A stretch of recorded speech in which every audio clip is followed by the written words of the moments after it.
Ассалаумағалейкум, құрметті абитуриенттер. Бүгін сіздермен өтетін темамыз санның ақырғы цифрын есептеу, яғни санның ақырғы цифрасын қалай табамыз. Демек, бастаймыз. Мысал үшін қараң, 2-ның 10 дәрежесі дейміз. 2-ні 10 мәрте көбейт деген сөз. 2-ні 10 мәрте көбейтсек, ақыры қандай цифрмен тамамlanады дейді. Мысалы, 2-ні 10 мәрте көбейтсек, хамеміз білеміз, неше болады? 1024. Демек, бұның ақырғы цифры нешемен тамамlanады деген сөз? 4-пен тамамlanады. И мысалы соған ұқсаған сұраулар түсуі мүмкін. Мысал үшін біздер білуіміз керек, теманы бастаймыз. 0, 1, 5 һәмде 6 деген санлардың ақырғы цифрлары қалеген дәрежесі өзімен тамамlanады. Мысал үшін 20-ны 118 мәрте көбейт дейді. 20-ны 118 мәрте көбейтсең, ақыры нешемен тамамlanады? Тең 0-мен тамамlanады. Себебі 0-дің қалеген дәрежесі ақыры нешемен тамамlanады? 0-менен. Мысал үшін 31-ді 29 мәрте көбейт дейді. Ақыры нешемен таусылады? Ақыры кім о берді? 1. 1-ді неше мәрте көбейтсең бәрібір? Ақыры 1-мен таусылады. Мысалы 5-ті 2022 мәрте көбейт. Ақыры нешемен таусылады? 5-мен таусылады. Мысал үшін 2026-ны 2026 мәрте көбейтсең, ақыры нешемен таусылады дейді? 6-мен. Себебі ақырымызды тауып аламыз. Түсінікті ма? Демек, 0, ақыры 0, 1, 5, 6 тамамланған санлардың қалеген дәрежесі ақыры нешемен таусылады екен? Өзімен тамамланады екен. Енді біздердің основной проблемамыз, мысал үшін, енді бұдан кейін өзімен таусылмайтын санлар бар. Мысал үшін 4-ті 24 мәрте көбейтсең, ақыры нешемен таусылады дейді. Мысал үшін 2-ні 10 мәрте көбейтуді білеміз яқшы. Бірақ 4-ті 24 мәрте калькуляторда көбейте алмаймыз ғой. Соның үшін ақырғы цифрды есептеудің өзіне тән ұсулылары. Демек, 0, 1, 5, 6 өзімен тамамланады деген 4-тің қайтаймыз. 4-тің мысал үшін 4-тің 1 дәрежесі неше болады? 4 болады. Ал 4-тің 2 дәрежесі 16. Нешемен тамамланады? 6-менен. Яғни 4-тің кубы 64 болады. Уже 4-пен қайталанады. Демек, сіздер жазып қойсаңыз болады.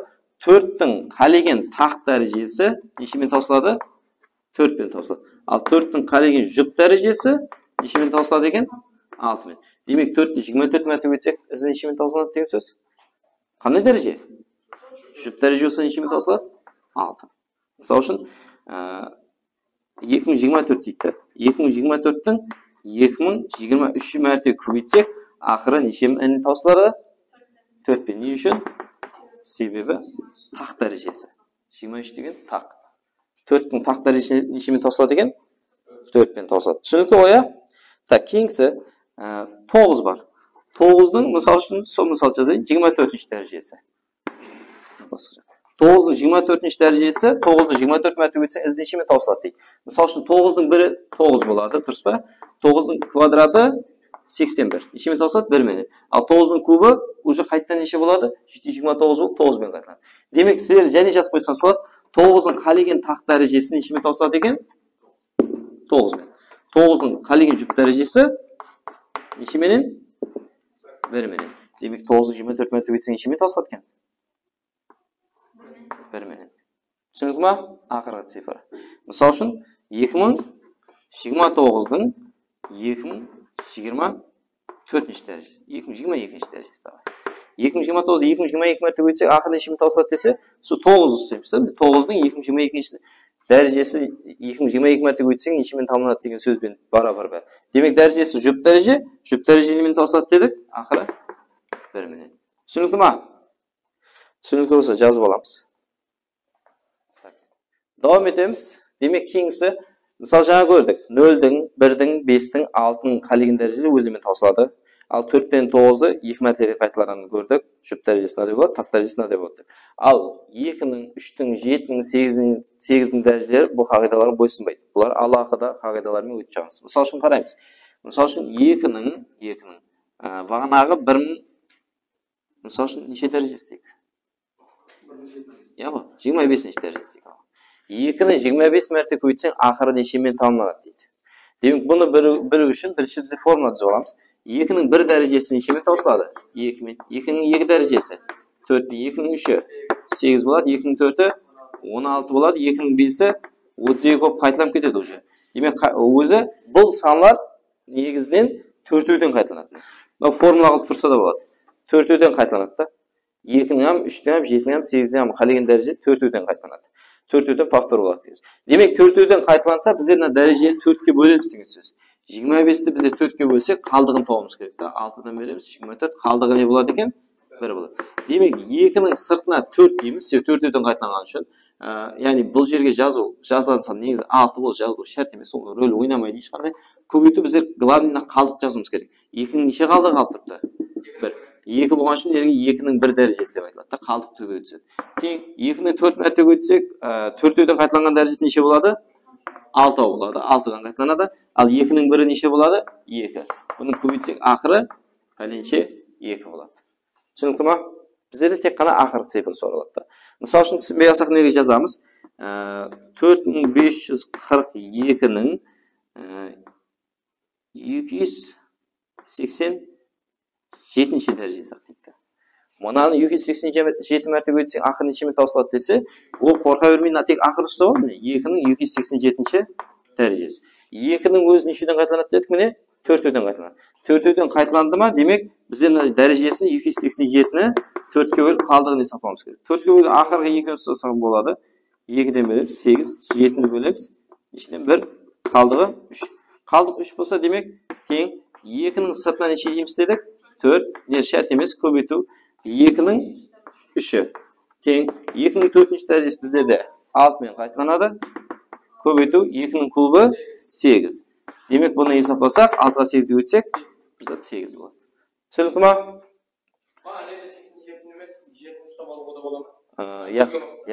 Просто 8 бөлім кеткен айтып отырмыз. Өз 4-тің қағидасы ақыры 2 цифр бөлім керек.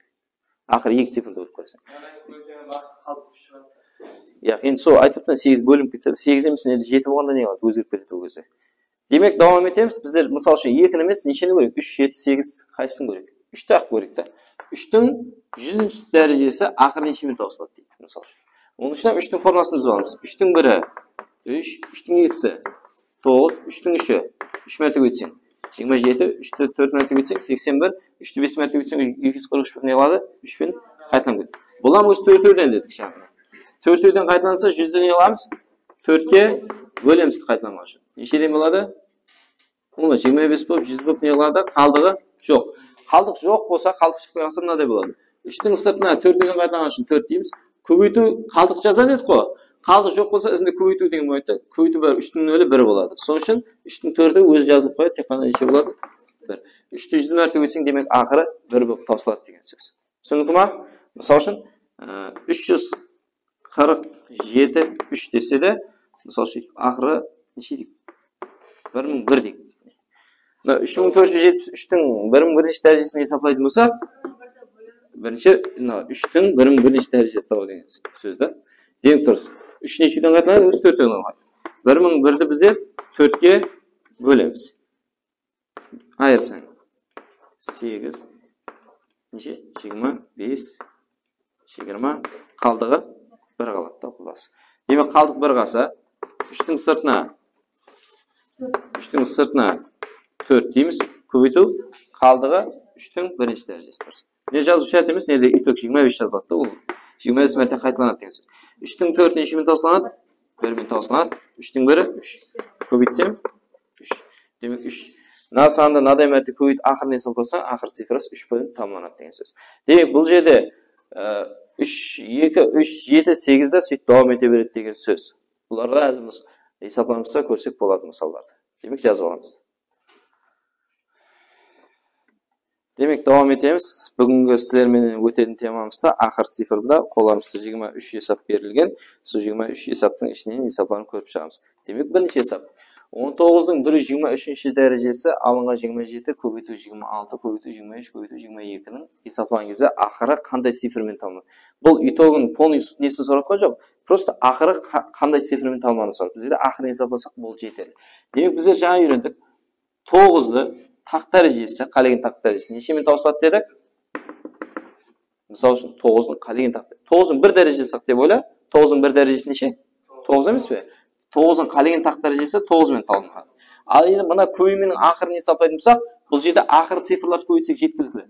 7-мен 6-ны көбейтеміз, 3-ті көбейтеміз, 2-ні көбейтеміз. 7 көбейту 6 көбейту 3 көбейту 2 деп көбейтсек саналады. 7-ні 6-ны көбейтсек 42, 42-ні 2-сін 3 көбейтсек 6, 6-ны және 2 көбейтсек неше болады? 12. Яғни бір зат 2 болады. Яғни бір зат 2 деген сөз. Бір зат 9-дан бір зат 2-ні алсам, не қалады? Бізде 7 қалады. Бір зат 7. Түсінікті ма? Давам етеміз. Үшінші есеп. 2014-2015 дәрежесіне есаплап, мынадай дәрежесіне есаплаған кезде қосында ақыры қандай цифрмен табылады дейді. Демек бұл да сол. 4-тің қалеген тақ дәрежесіне нешемен тауысылады? 4-тің. Мысалы 4-тің бірі деп ойла. Егер қалеген жұп дәрежесі 4-тің квадраты деп ойланып жүр. Қосу 5-тің қалеген ақыры нешемен табылады дедік? Өзімен. Яғни 0, 1, 5, 6-тың қалеген дәрежесі өзімен табылады. Демек бұны қоссақ 4-ке 5-ті қосып жібереміз, неше болады? 9. Бір зат 9. Ақыр 9-мен табылады. Болды, жетерлік бізге. Так, 5-ші есеп. 5 көбейту мынадай есаплауымыз керек. Жаңағыдай есаплап аламыз. 5 көбейту 5-тің қалеген дәрежесі 5-мен табылады. Ал 4-тің қалеген жұп дәрежесі нешемен табылады? Жұп дәреже 2014 деген. 6-мен табылады. Молодец. Плюс 7. Енді есаплаймыз бұны. Яғни, не қылды бұда? Сұры? 5. Ақыры цифрын есаплады. Болды. Так. Мұнан есапласақ не болады? Бір зат 5-тен бір зат 6-тан алсақ. Бір зат 9 болады. 15-тен 6-тан аламыз да. Дұрыс па? Плюс 7. Тең. 9-ды 5-ке өйтсең, ізі. Бір зат 5 болады. 45 ба, 55 ба. Оған 7-ні қоссақ, бір зат 5-ке 7-ні қоссақ, 2. Демек түсінікті болса, кейінгі есап. 7-ші есап. Мұна көймен ақыр қандай цифрмен табылады дейді. Демек жаңағыдай ақыр цифрлар көйтеміз. 3-ті, 4-ті, 5-ті, 6-ны. 3-4-ке өтсең, бір зат 2, 2-ні 5-ке өтсең, главный не болады? 0. 0-ді көйтіп бара берсең, бәрі немен таусылады бұл? 0-мен таусылады. А минус 3, 7, 1-ді көйтеміз. 3-7, 21, 1 болады. 1-ді 1-ге өтсең, 1. Демек, 10-нан 1-ді аламыз да. Неше болады? 9. Демек, жоқ. Мына көймен ақыры 9-мен тамамланады деген сөз. Яғни бұның итогын сұрап отқан жоқта.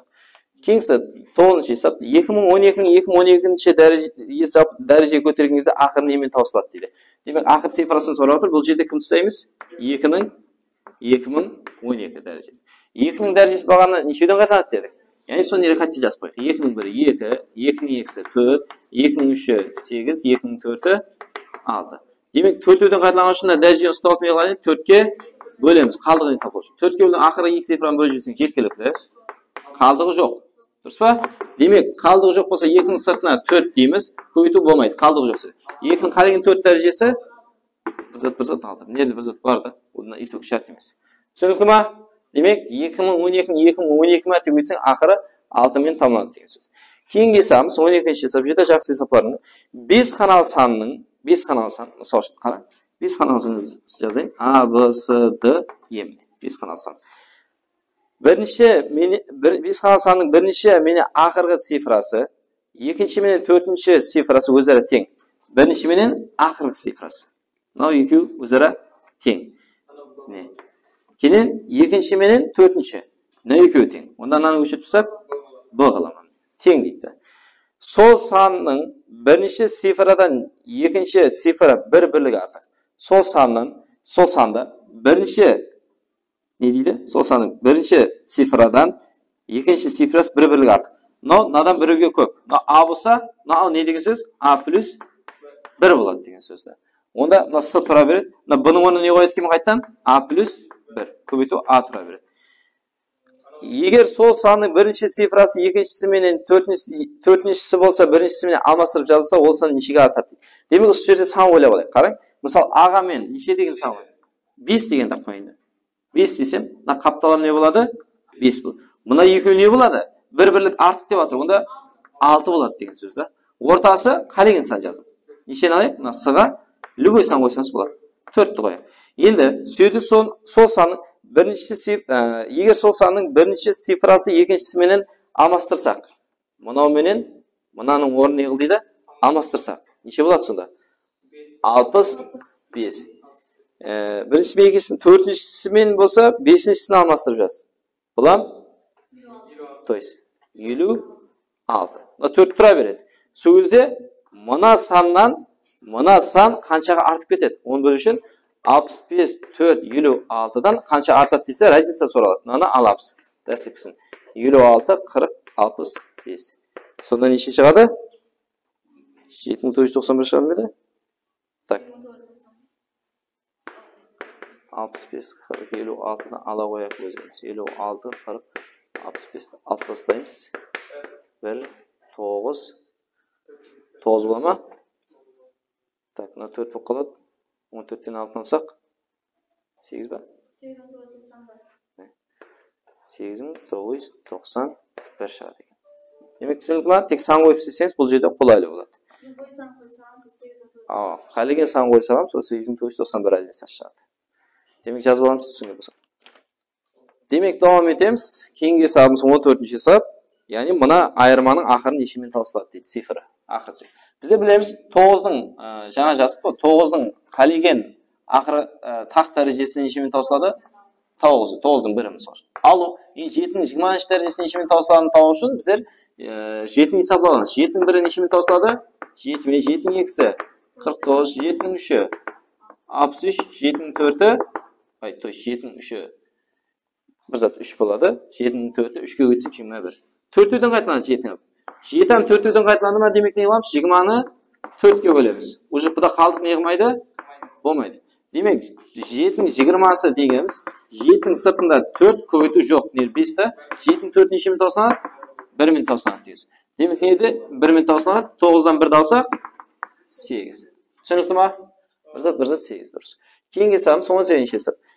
Жақсы hisoblarning biri 1dan 71ga shekimga bo'lgan taq sonlar qo'shilsa qanday sifrni tanadi? 1dan 71ga shekim. Demak, taq sonlar qarang. 1 plus taq sonlar qanday? Ya'ni 3, 5, ketaveradi degan keyingisi 71.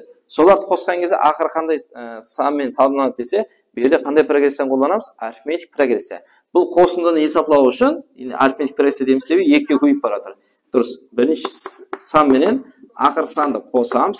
2 bo'lamiz. Necha ag'za bor bo'lsa, soncha ag'za ko'paytamiz. 1dan 71ga necha ag'za bor? Ya'ni 71dan birinchi nechini olamiz?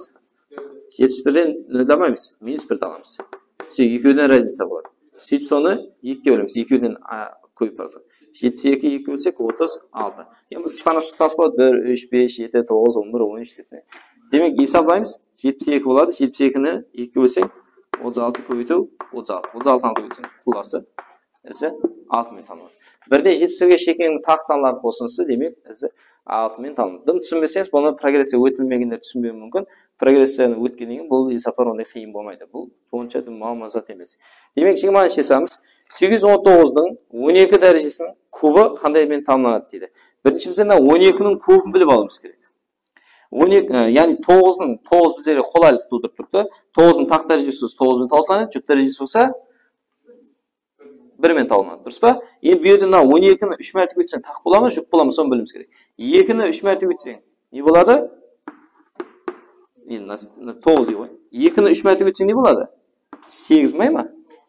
Demak, 8 dan qanday daraja? Juft daraja. Demak, 9ning qanday juft darajasi? 1000 toplanadi. Demak, 819ning 12ning kubi oxiri 1000 tamomlanadi degan so'z. Keyingisi 21-hisob. Naday sonning naday darajasi oxir nimani tamomlanadi? Bu yerda da 4 qulaylik tug'dirib turibdi. 4ning qolgan taq darajasi 4 bilan tamomlanadi, 4ning qolgan juft darajasi 6000 tamomlanadi.